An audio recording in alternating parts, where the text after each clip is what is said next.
Assalamualaikum warahmatullahi wabarakatuh. Perkenalkan, saya Yandi Elisa, NIM 19053028, Prodi Pendidikan Ekonomi, Konsentrasi Administrasi Perkantoran, Fakultas Ekonomi Universitas Negeri Padang. Pada kesempatan kali ini, saya akan membuat video pembelajaran menggunakan aplikasi Power Director, mata kuliah Media Pembelajaran Ekonomi, dosen pengampu Ibu Rani Sophia SPD MPDE. Adapun materi yang akan saya tampilkan pada kesempatan kali ini yaitu mengenai perpajakan. Adapun cakupan materi yang akan saya ajarkan, yang pertama adalah pengertian pajak, yang kedua ciri-ciri pajak, yang ketiga fungsi pajak, dan yang keempat jenis-jenis pajak. Baiklah, masuklah kita kepada pembelajaran yang pertama yaitu pengertian pajak. Apa sih pajak itu?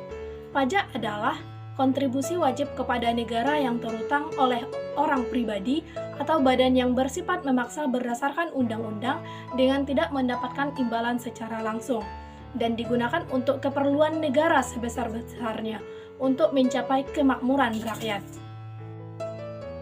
Berdasarkan pengertian yang telah saya paparkan, adapun ciri-ciri pajak, yang pertama adalah pajak merupakan kontribusi wajib warga negara.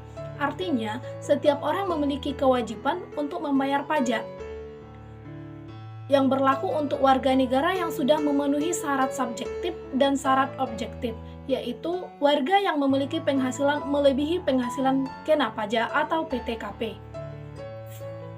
Adapun untuk ciri yang kedua, pajak bersifat memaksa untuk setiap warga negara. Artinya, jika seseorang sudah memenuhi syarat subjektif dan objektif, maka wajib untuk membayar pajak. Dalam Undang-Undang Pajak sudah dijelaskan jika seseorang dengan sengaja tidak membayar pajak yang seharusnya dibayarkan, maka ada ancaman sanksi administrasi maupun hukuman secara pidana. Ciri yang ketiga, warga negara tidak mendapat imbalan langsung. Artinya, jika kita membayar pajak dalam jumlah tertentu, kita tidak akan secara langsung mendapatkan manfaatnya. Namun, manfaatnya akan kita peroleh seperti perbaikan jalan raya, fasilitas kesehatan gratis bagi keluarga yang tidak mampu, beasiswa pendidikan. Hal itu didapat oleh pemerintah dari pajak. Materi selanjutnya adalah fungsi pajak. Adapun beberapa fungsi pajak, yang pertama adalah fungsi anggaran. Dalam fungsi anggaran, pajak merupakan sumber pemasukan keuangan negara dengan cara mengumpulkan dana atau uang dari wajib pajak ke kas negara untuk membiayai pembangunan nasional atau pengeluaran negara lainnya. Dengan demikian, fungsi pajak merupakan sumber pendapatan negara yang memiliki tujuan mengimbangkan pengeluaran negara dengan pendapatan negara.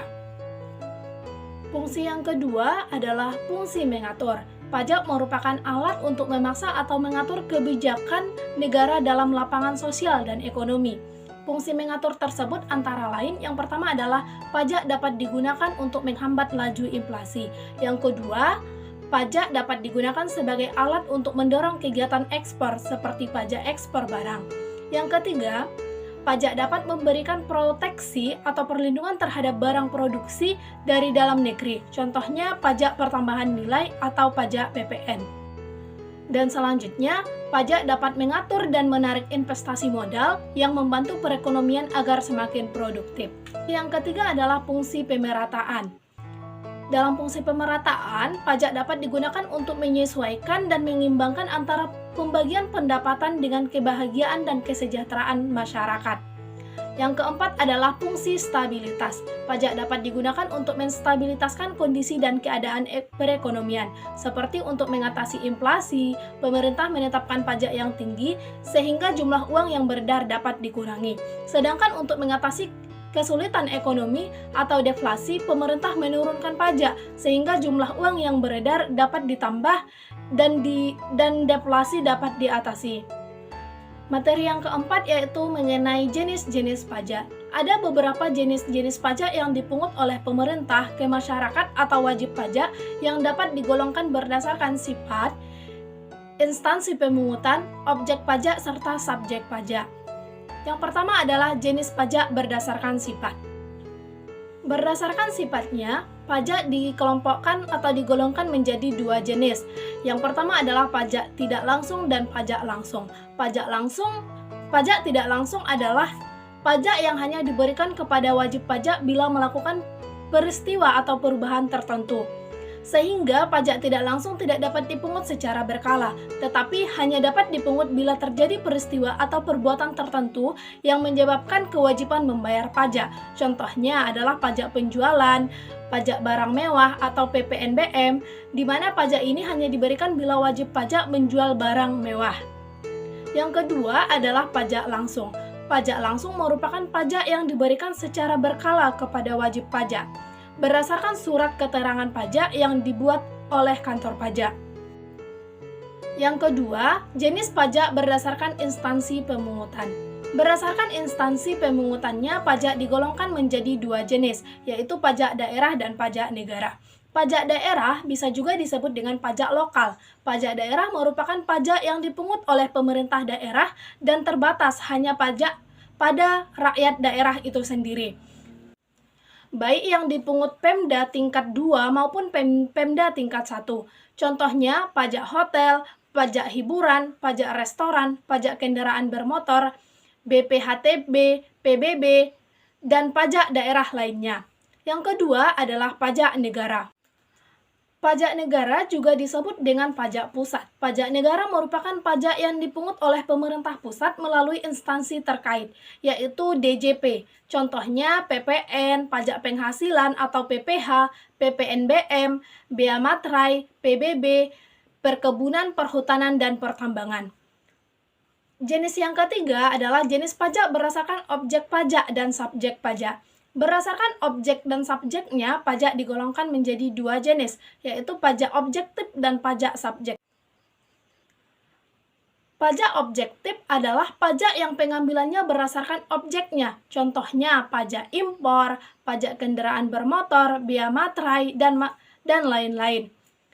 Yang kedua adalah pajak subjektif.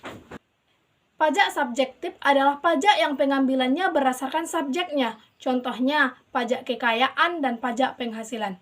Semua administrasi yang berhubungan dengan pajak pusat dilaksanakan di Kantor Pelayanan Pajak, KPP, Kantor Pelayanan Penyuluhan dan Konsultasi Perpajakan, KP2KP, Kantor Wilayah Direktur Jenderal Pajak, serta Kantor Pusat Direktur Jenderal Pajak. Sedangkan pengadministrasian yang berhubungan dengan pajak daerah dilaksanakan di Kantor Dinas Pendapatan Daerah atau Kantor Pajak Daerah di bawah pemerintahan daerah setempat. Baiklah, sekianlah materi yang dapat saya sampaikan mengenai perpajakan. Adapun kesimpulan dari materi yang saya sampaikan, yaitu pajak memiliki peranan yang signifikan dalam kehidupan bernegara, khususnya dalam pembangunan. Pajak merupakan sumber pendapatan negara dalam membiayai seluruh pengeluaran yang dibutuhkan. Jadi, pajak sangat penting dalam kehidupan bernegara. Sekianlah yang dapat saya sampaikan. Terima kasih atas segala perhatian. Wassalamualaikum warahmatullahi wabarakatuh.